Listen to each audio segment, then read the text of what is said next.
So hi hello नमस्कार आणि radio कर्मवीरच्या आजच्या पॉडकास्टमध्ये माझ्यासोबत दिग्गज मंडळी बसलेले आहेत. ते स्वतःला स्ट्रगलर म्हणतात पण ते आर नॉट स्ट्रगलर. माझ्यासोबत आहे विजू माने सर, कुशल बद्रिके सर. नमस्कार. खूप खूप स्वागत तुमचं. तर माझा पहिला प्रश्न असा आहे की मामाच्या गोव्याला जाऊ असंच का? मामीच्या का नाही, काकूच्या का नाही, गर्लफ्रेंडच्या का नाही? आपण हा गोवा म्हटल्यावर आपल्याला दुसरा प्रतिशब्द येतो पिकनिक. हां, गोव्याला कशासाठी जातो? फिरायला. बरोबर. आपण ज्यावेळेला मित्र म्हणून गोव्याला जातो त्यावेळेला आपल्याला चित्रपटात एक वाक्य आहे, गोव्याला जायचं दारू चकना आणि बकऱ्याचं पाय. तर तो बकरा म्हणजे मामा. आपण कोणाला तरी मामा बनतो बरोबर. आणि म्हणून तो मामा आहे. पिकनिकला गेल्यावर एक मामा सोबत पाहिजे की त्याला आपण मामा बनवूया आणि पूर्ण पिकनिकवर आपण विविध पद्धतीने त्याची मजा घेतो म्हणून तो मामा. बरं, हे मूवीतलं झालं पण इन रिअल मग मामा कोणाला बनवलं तुमच्या टीमला? आमच्या टीम मध्ये संतोष त्याला खूप वेळा बघतो. ओके. युजली सगळेजण स्वतःला यशस्वी दाखवण्यासाठी प्रयत्नशील असतात, त्यांचा स्ट्रगल सुरू असतो, पण तुम्ही स्वतःला स्ट्रगलर असं का? हा म्हणजे आम्ही आहोत ना तसं काय, म्हणजे जे काही यश मिळालं ते एखाद्याच्या कंपॅरिझनने ते जास्त असेल पण दुसऱ्याच्या कंपॅरिझनला केलं तर ते कमी आहेच. ओके. त्या दुसऱ्याकडे जायला म्हणजे आम्ही नेहमी असं म्हणतो की आपण वरच्या शिखराकडे पाहतो, किती वर आलो त्यापेक्षा किती वर जायचं आहे महत्त्वाचं. बरोबर. ते वर जाण्यासाठी स्ट्रगल तर असणारच आहे. आज काय उद्या काय. आणि आम्हाला मित्रांना ओळख मिळवून दिली ती आमची सिरीज स्ट्रगलर सालाने. सो म्हणून आम्ही स्वतःला स्ट्रगलर म्हणतो. क्या बात. म्हणजे आमचं स्ट्रगल जिथे संपलं ती सिरीज होती स्ट्रगलर साला. कुशल सर, तुम्हाला मी असं विचारेन की तुमच्या विनोदामध्ये ऑब्झर्वेशन खूप तीक्ष्ण असतं आणि लोकांचं निरीक्षण तुम्ही करत असतात, तर स्वतःचं व्हिज्युअलायझिंग करून करेक्ट म्हणजे कॅरेक्टर कसं तुम्ही डेव्हलप करता? मला असं वाटतं की ते कॅरेक्टरची प्रत्येकाची एक चालण्याची पद्धत आहे, बोलण्याची पद्धत आहे. मला काय आवडतं, माझी पद्धत अशी आहे की ते कॅरेक्टर विचार काय करत असेल, त्याची थॉट प्रोसेस काय असेल, ती मी पकडून विनोद करण्याचा प्रयत्न करतो आणि मला तो आवडतो. म्हणजे त्याप्रमाणे मग माझी बोलीभाषा होऊन जाते, बॉडी माझी त्या पद्धतीने चालते. मी तशा पद्धतीचं काम करणं मला आवडतं. Okay okay. इव्हन स्ट्रगलर सालामध्ये पण एक तुमचं जे दादा म्हणण्याची पद्धत आहे ते कुठून आलं? ते ऑब्झर्वेशन होतं की कसं? नाही, स्ट्रगल काळामध्ये खूप लोकांकडे आम्ही असे गेलेलो आहोत खरोखरचे की त्यांना आपण की दादा प्लीज बघा ना काहीतरी, म्हणजे काहीतरी छोटं का होईना काहीतरी द्या. तर हे ते कॅरेक्टर आहे स्ट्रगल काळातलं आमचं स्वतःच. आणि तेच आम्ही एकत्रच सगळे स्ट्रगल करत करत इथपर्यंत आलो ना. तर विजू सरांनी ते सगळं बघितलेलं आहे की संतोषची पद्धत काय, कुशाची पद्धत काय, बाबाची पद्धत काय. आमच्या जगण्याची पद्धत पण त्यांना माहिती आहे, काम करण्याची पद्धत पण माहिती आहे, विचार करण्याची पद्धत सुद्धा त्यांना माहिती आहे. सो तिथे आम्ही ऍप्ट बसलो असं मला वाटतं. कुशल बद्रिकेला सगळेजण हसताना बघतात, हसवतात, पण कुशल बद्रिकेला रडवणारा प्रसंग कोणता आहे? असा प्रसंग आहे का? आणि बाबा गेले तो प्रसंग जास्त दुःखद होता. आणि मला असं जगातल्या कुठल्याही मुलासाठी बाप जाणं म्हणजे आपल्या डोक्यावरनं आभाळ कोसळण्यासारखं आहे ना, आपल्या डोक्यावर आभाळ कोसळणं. तर तो प्रसंग वाईट होता माझ्या आयुष्यातला. तू सिनेमातला विचारलास की आयुष्य? Real life? हा, मला वाटलं सिनेमातलं. नाही, रिअल लाईफ. हा, मी real life. Cinema there is any incident. आमच्या सिनेमामध्ये ना एक प्रसंग असा आहे की जिथे ही आमची जी जीवाभावाची मैत्री आहे ना ती तुटते. म्हणजे परत तुझं तोंड आयुष्यात बघायचं नाही, तू माझ्या आयुष्यात आलासच का, असे प्रश्न आम्ही एकमेकांना विचारतो. आणि तो प्रसंग इतका खरा लिहिला गेलाय. मधल्या काळात आमच्या आयुष्यात काही वाद झाले होते, त्या वादाचे रेफरन्स त्या सिनेमामध्ये त्या प्रसंगामध्ये विजू सरांनी लिहिले. त्यामुळे तो सीन केल्यानंतर आम्ही एकमेकांबरोबर बोललो सुद्धा नाही. ओके चलो पॅकअप निघून जाऊया. तो सीन इतका आमच्या आतमध्ये उतरला होता. अत्यंत दुःखद क्षण तो होता सिनेमात. मी तुला मुद्दा असं का विचारलं, आजकाल एक नवीन ट्रेंड सुरू झाला की मुलाखतीमध्ये कसं होतं, बोलता बोलता बोलता पर्सनल आयुष्याचे संकेत किंवा रेफरन्सेस येतात. बरोबर. जसं आता तू विचारलं त्याला दोन्ही अँगल होते. बरोबर. खऱ्या आयुष्यातला पण आणि सिनेमातला. राईट. आता त्याने खऱ्या आयुष्यातलं सांगितलं. राईट.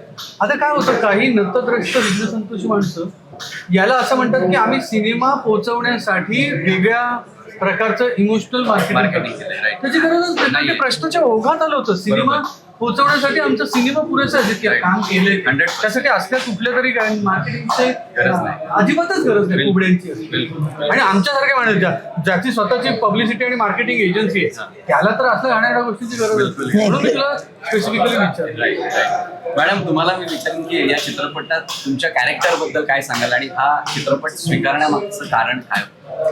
माझ्या कॅरेक्टरचं नाव आलिया आहे. आलिया परभणीची मुलगी आहे आणि फिल्म इंडस्ट्रीत काम करते. ते काम करण्यासाठी इथे आलेली आहे. आणि मी along with my 2 friends Alia, Tamanna, Katrina, जसं संत्या बाबा कुशा 3 हिरो आहेत तशा या 3 हिरोईन्स आहेत. आणि एक गोष्ट मला डेफिनेटली नमूद करायची या मुलाखतीमध्ये की ट्रेलर बघितल्यावर फक्त असं वाटतं की फक्त यांचं ग्लॅमर आहे की काय किंवा असं. म्हणजे मी स्वतःकडे तसं बघत नाही, पण असे जे काही कमेंट्स येतात किंवा बोललं जातं, तर ट्रेलर बघून आलेल्या कमेंट्स आणि मूवी बघून आलेल्या कमेंट्स याच्यामध्ये फार फरक आहे. कारण ट्रेलर बघून सुंदर दिसतेस, ट्रेलरमध्ये वगैरे एवढं बोललं गेलंय, आणि जेव्हा मूवी बघून लोक आली आहेत त्यांच्या आता सुद्धा सोशल मीडियाला कमेंट्स आहेत की काम छान केलंय, तुझा फाईट सिक्वेन्स खूप सुंदर झालाय. सो हे जेव्हा येतं ॲज अ अभिनेत्री मला हेच पाहिजे की तुझं काम छान होतंय. मला माझ्या कामासाठी ओळखलं जावं. सौंदर्य आज आहे उद्या नाही म्हणजे असेलच ते म्हणा, पण अभिनय नाही आहे. बट अभिनयासाठी मला ओळखलं जाणं हे मला माझ्यासाठी जास्त मॅटर करतं.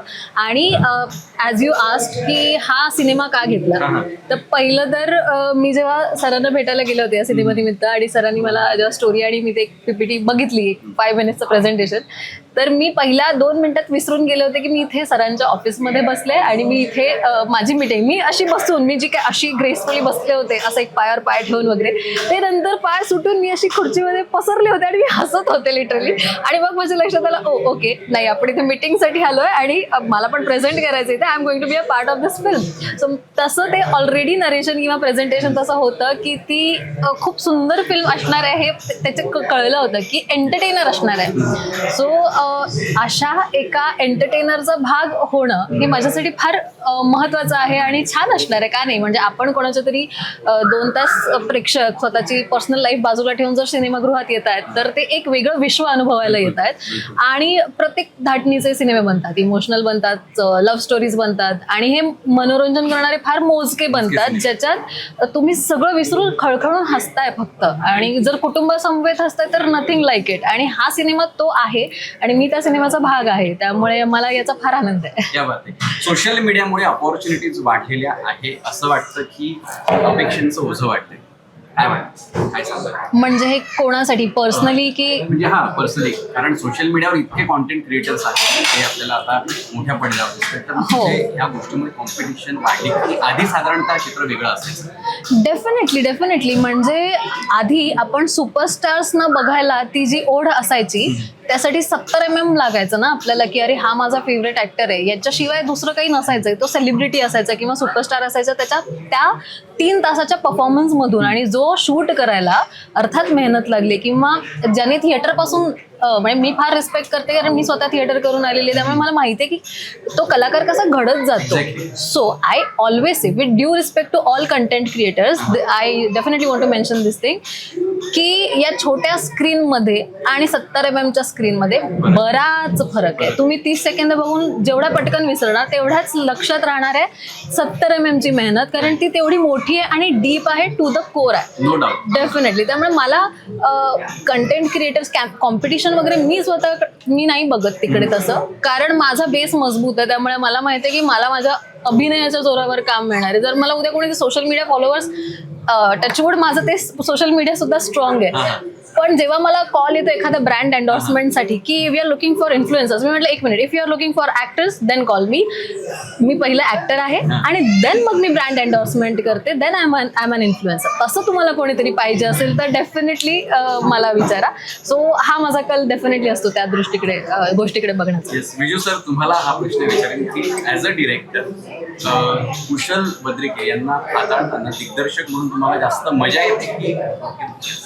नाही मजा येते. का डोक्यात मजा यासाठी येते की आपण एक 50 मार्काचा पेपर दिला एखाद्या, तर तो 100 मार्काचा सोडवतोय आणि आपल्याला निवडायचं की त्यातले 50 पैकी 50 कसे लागतील. तो तसा आहे तो. मग तो सगळे प्रश्न सोडवतो, त्याची सगळ्यांची उत्तर देतो. आपल्याला हे बरंच आहे ना Right. की तो आउट ऑफ मार्क्स घेऊन येतो आणि प्लस त्याच्यात डबल देतो. आपल्याला ते फक्त नको, हे आत्ता ह्या पेपरात कामाचं नाही, पुढच्या वेळेला वापरू, एवढंच मला वाटतं. आणि तो मुळात काय, त्याचा एक चांगला गुण असा आहे की त्याच्यात ऍक्सेप्टन्स आहे. कधी कधी काय होतं, एखाद्या ऍक्टरला नको असं सांगितल्यानंतर त्याचा इगो घेतो. अरे मी सुचवलेलं हे काय घेतच नाही, मग जाऊ दे, मी आता पुढच्या वेळेपासून सुचवणार. He is not like that. तो माझा मित्रही आहे, तो पण एक भाग आहे आमच्यातला की मित्र असल्यामुळे मैत्रीत इगोला जाणार नाही. पण तरी Wien as a director actor म्हणून एकमेकांकडे त्यावेळेला त्याला असं वाटत नाही. मग कधी कधी तो त्याही आयडिया करतो की स्वतःचे पंचेस बाबा हा रुचिराने सुचवला, हो असं कोणी रुचिराला सांगतो की तू सुचव. मग मला कळतं की हा कोणी सुचवलेला असतो. तर त्यावेळेला मी रुचिराला सांगतो की नकोय, हा पण नकोय. असं काही इन्सिडन्स मे बी म्हणजे हा अंकुशच्या तोंडी टाकतो, बाबाच्या तोंडी टाकतो, संतोषच्या तोंडी टाकतो आणि त्यांना कानात जाऊन सांगतो हा सांग ना. आणि ते मला कळलेलं असतं की हा संतोषला सुचू शकतो का, बाबाला सुचू शकतो की कोणाला सुचू शकतो. मी एका गोष्टीची विटनेस आहे. हे झालं पंचेस बद्दल. आम्ही आमच्या सिनेमामध्ये एक हायलाइट पॉइंट म्हणजे वणक्कम सॉन्ग जे परफॉर्म करायला मला फार मजा आली आहे. धतिंग केली आम्ही 2 दिवस शूटला. तर त्याची रिहर्सल होती. तर रिहर्सलमध्ये युजे सर अंकुशाला काहीतरी सांगतात, म्हणजे त्यांचं एक ठरलेलं होतं ना की हे असंच आहे. आम्ही असं मोरून बसून बघत होतो आणि अरे नाही छान चाललंय वगैरे रिहर्सल. आणि मग आमचा टर्न येईल. हा तिथेही जाऊन अंकुशा त्याला सांगतो ऐक ना दादा हे असं करशील का वगैरे. मी म्हटलं ओके. आणि युजे सर सुद्धा बघतात आणि ऑब्व्हियसली ते इतकं चांगलं असतं की कधी कधी ते पण अडॅप्ट केलं जातं किंवा सांगितलं जातं की नाही हे नाही बसत आहे वगैरे. सो हे डान्स स्टेप्स मध्ये सुद्धा ही गोष्ट लागू पडते. कुशल याबद्दल काय म्हणणं आहे? विजू सरांचा सिनेमा हा माझ्या घरचा सिनेमा आहे. फर्स्ट ऑफ ऑल ते माझे मित्र आहेत, मोठे भाऊ आहेत. आणि याही पलीकडे विजू सर रायटर आहे, लिरिसिस्ट आहे, कवी आहे, दिग्दर्शक आहे, कॅमेरामन आहे. त्यांना सगळं येतं यातलं, ते सगळं करतात. ह्या सिनेमात त्यांची गाणी आहेत. BGM स्वतः सरांनी बसून केली.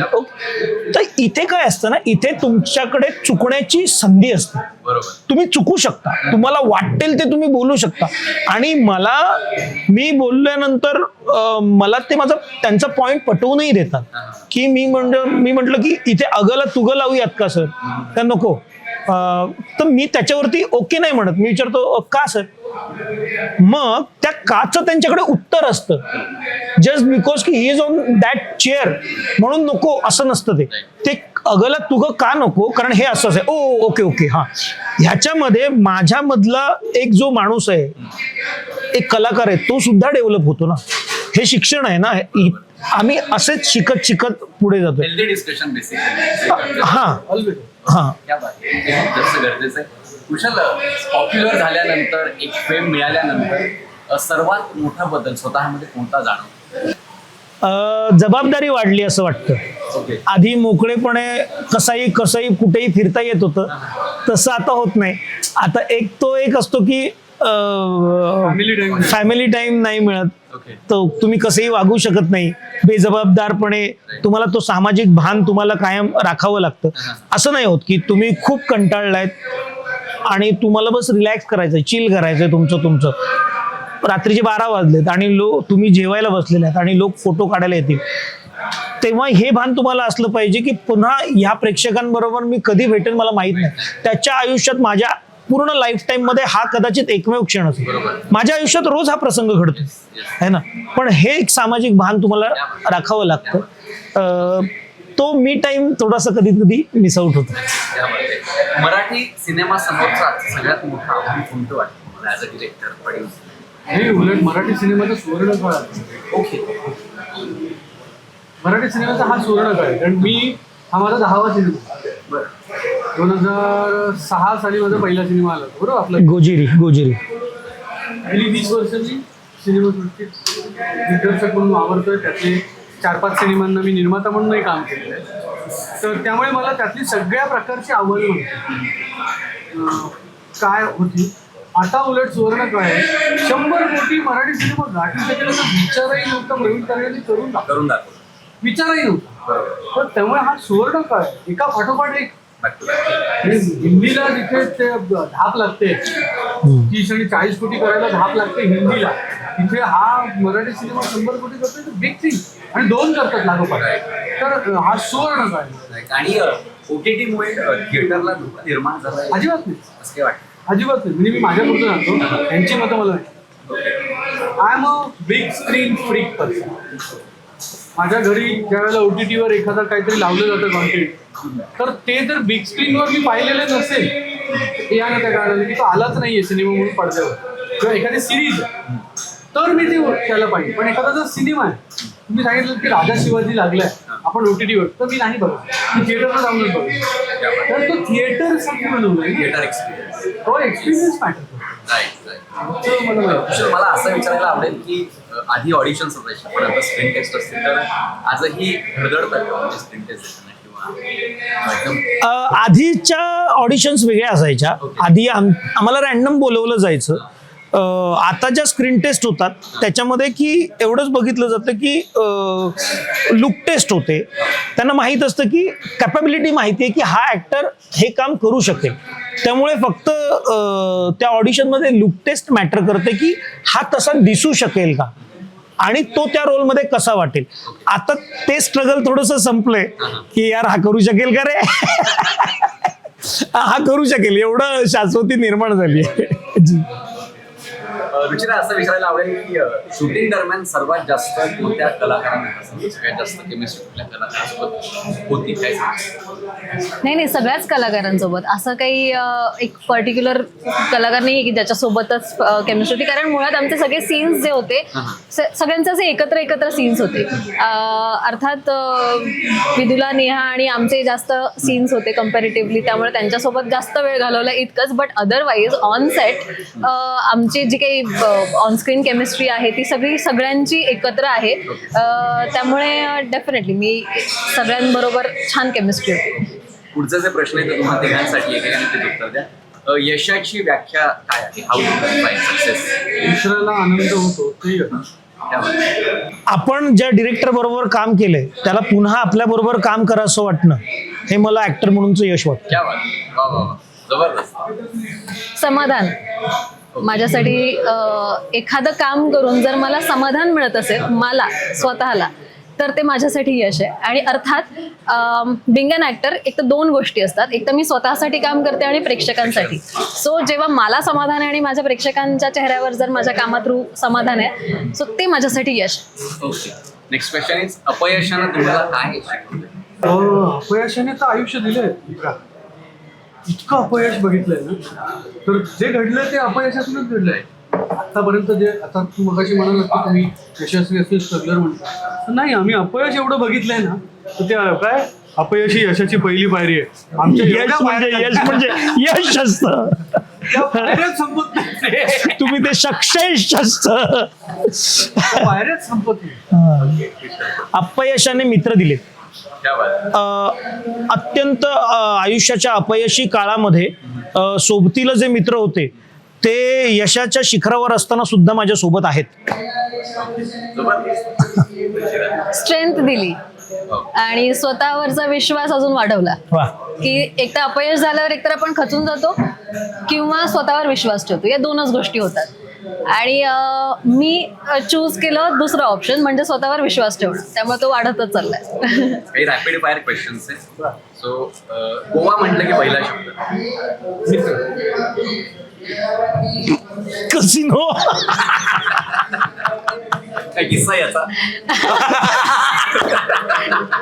किस्से. प्लीज. मी माझ्याकडचे नेलेले सगळे पैसे हरून येतो, मग यांच्याकडचे घेऊन जातो. हे जिंकतात, ते पैसे मी घेऊन जातो, तेही हरून येतो. आता त्याला हळूहळू शिकवलंय कसं जिंकायचं. हा, असं आहे. सनसेट्स. शूटिंग की सुट्टी? शूटिंग. शूटिंग. पहाटेचं शूट की रात्रीचं शूट? रात्रभर चालून पहाटेपर्यंत गेलेलं शूट. ओके. मला कामच करायला आवडतं, खूप आवडतं. आम्ही शूटिंग बस यार मज्जा, असं कधी नाही होत की बस करे यार, असं कधीच नाही झालं आम्हाला. मोबाईल की पुस्तक? मला पुस्तक. पुस्तक. ओके. पहिला पगार किंवा पहिलं पाकिट की पहिला अवॉर्ड? पहिला पगार, पहिलं पाकिट का पहिला अवॉर्ड? पगार किंवा पहिलं पाकिट की पहिला मला पहिलं पाकिट, सॉरी, पहिलं पाकिट. म्हणजे मी आता व्यावसायिक दृष्ट्या या कलेकडे बघतो, कारण ही व्यावसायिक कला आहे. पहिला अवॉर्ड. हा प्रश्न तुझ्यासाठी. कुशल, विजू माने सरांसाठी एक शब्द काय? चांगलं बोला. एका शब्दात बसणारा माणूस नाही माझ्या आयुष्यासाठी तो, पण यार, क्या बात. की जो माझ्या प्रत्येक, अरे यार, तो यार आहे. तो माझ्या प्रत्येक शब्दासोबत, माझ्या प्रत्येक कृतीसोबत माझ्या सोबत चालणारा. मी कुणाचीही फिल्म करत असू दे, मी तिथनं रिडिंग घेऊन आलो की इथे येऊन बसतो, सर असं असं वाटतं. माझे कित्येक ऑडिशन शूट करणारा कॅमेरामॅन तो आहे. भयंकर घाईचं शूट आहे, लाईट चाललाय आणि मी म्हणतो की विजयदा एक फोटो काढा ना यार. कुशा त्याही लफड्यात ते येऊन फोटो काढतात.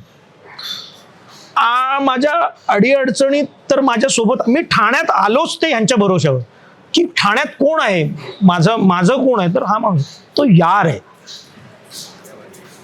कुशल भद्रिके एका शब्दात. जिगर के बाजू में लटकता हुआ फेफड़े का तुकडा. हो, क्या बात. सर्वात जास्त त्रास कोणी दिला सेटवर? बोलू सर. घे ना, नेहाचं नाव घ्यायचं आहे ना. नाही, मागे एकदा नेहाने तुझं नाव घेतलं म्हणून म्हटलं, बाकी काय. घेऊ दे. नाही, कोणीच नाही त्रास दिला. ओके. सर्वात जास्त टेक कोणी घेतला? आता बोल. सर्वात जास्त टेक कोणी घेतले सर? नाही, मला आठवत हा, कारण आम्ही तसे तयारीचे सरांनीच घेतले, आम्ही तर परफेक्ट करायचो सगळं. नाही, आम्ही ना तसे आमच्यातलं ट्युनिंग पण चांगलं आहे. आम्ही रिडिंग केली. हा, खूप वर्कशॉप झाले. म्हणजे हे ते माहिती होतं. फाईट ऑल्सो डान्स सारखी डिझाईन होती. डिझाईन फाईट होती, रिअल फाईट होती. हा. Design वेगळी केली, मग रिहर्सल वेगळी केली आणि मग टेक जाऊन तिकडे गेले. हा, त्यामुळे यांचं त्याच्यावरती खूप विश्वास आहे. Black and white rehearsal, well rehearse. Shooting time नाही त्याच्यावर वाया घालवायचा. शूटिंगला शूटिंग करायचं, डिस्कशन नाही करायचं. सिनेमामध्ये भरपूर इन्सिडेन्सेस झाले असतील, मेमोरेबल असतील, काही फनी असतील, त्याबद्दल सांगू. नाही, सगळं शूट. फक्त मला हा सिनेमा एका गोष्टीसाठी कायम असं लक्षात राहील की मी असा कधी सिनेमा शूट केला नव्हता की एक सिक्वेन्स मी इथे शूट करतोय, हा कॅमेरा लावलाय, याला सांगितलं असं कर, तिकडे फाईट सिक्वेन्स दुसरा कॅमेरा लागलाय, तो फाईट सिक्वेन्स फाईट मास्टरला मी सांगतो की फक्त या बाजूने नको, या बाजूने घे. मी फाईट मास्टरचा असिस्टंट तिकडे काहीतरी धावण्याचा शॉट घेतो, मी त्याला फक्त शॉट सांगतो की धावताना फक्त पायाचा असा घे, पण धावताना याचा चेहऱ्याचा घे. असं 3 ठिकाणी 3 चालवलं आणि मी फक्त एकदा इकडे धावतोय, मग तिथून तिथे धावतो, तिथून तिथे धावतो. हे माझ्या आयुष्यात कधी कुठल्या सिनेमाला झालं नव्हतं, ते इथे झालं. क्या बात आहे. मामाच्या गोव्याला जाऊया हा सिनेमा प्रेक्षकांनी थिएटरमध्ये का बघावा? खूप ताणतणाव आहेत आयुष्यात.